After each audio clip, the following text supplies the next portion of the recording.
Hi welcome back to my channel. So Jagannath Puri టెంపుల్కి అయితే వచ్చేసాము. బంజారా హిల్స్, హైదరాబాద్ అండి. టెంపుల్ ఎవరెవరు చూసారో నా కామెంట్ బాక్స్లో తెలియచేయండి.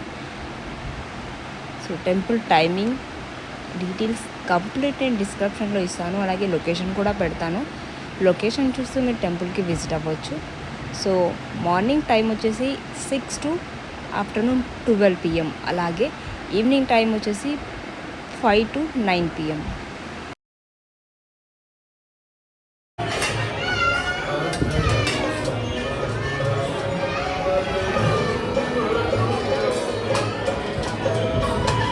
సో ఇప్పుడు మనము టెంపుల్లోకి ఎంటర్ అవ్వబోతున్నాం. మనకు ఎంట్రీలోనే కొబ్బరికాయలు, దీపం వెలిగించడానికి కపురము అన్నీ ఉంటాయి.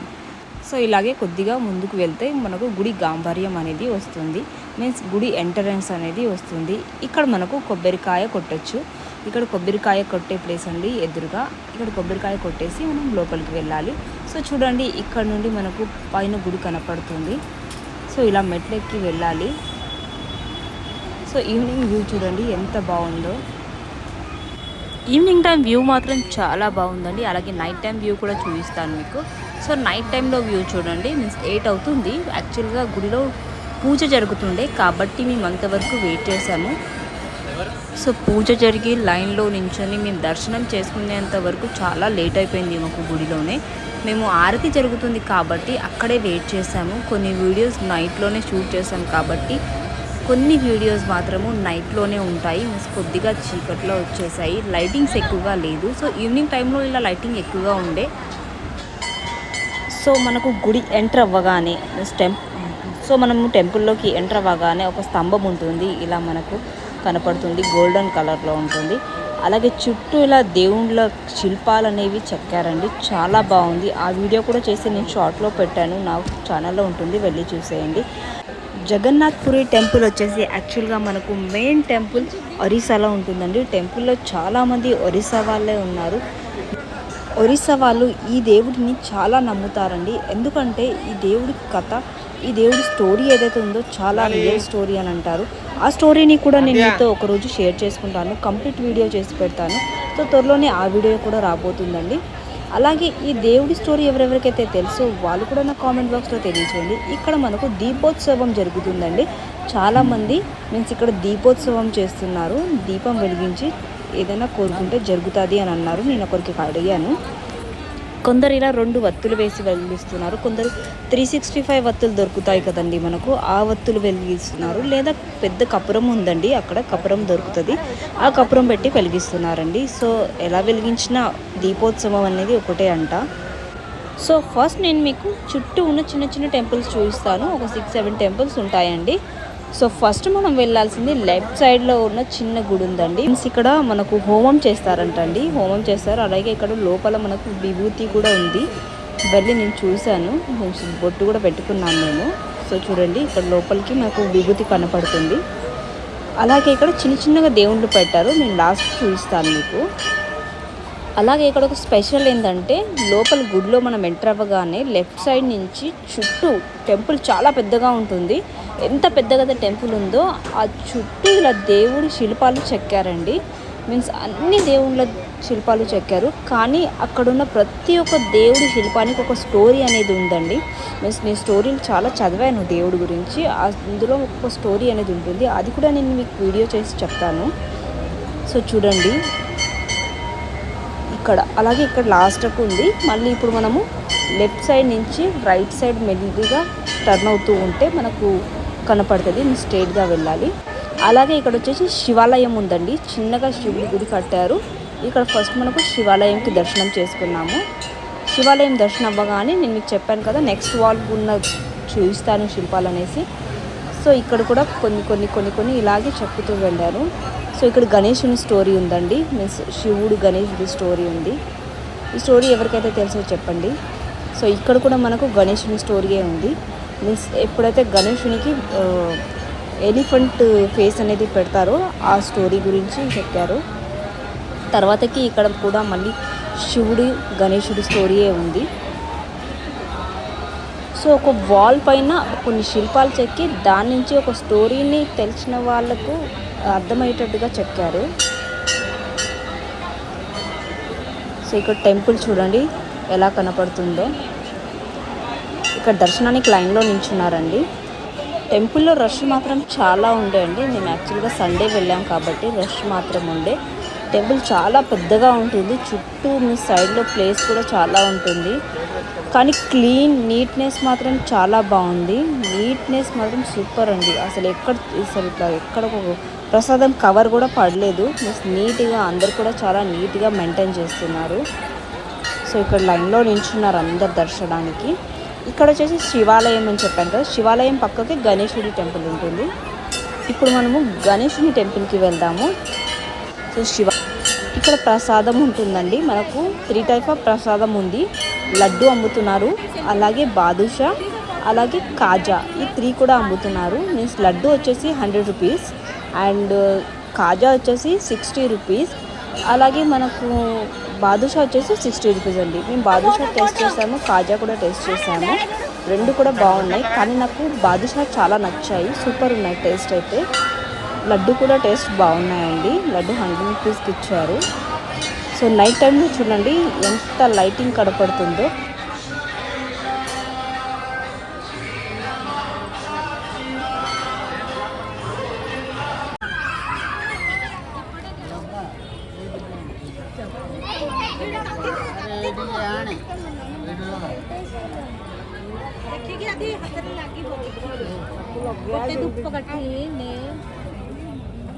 କର୍ପୁର ଲାଗିଛି ନା ଲାଗିଯିବ ତ ହଉ ରଖ ଆଗ ରଖ।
కొంచెం లేదు.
ऐसा निकलेंगे ऐसा।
ఇది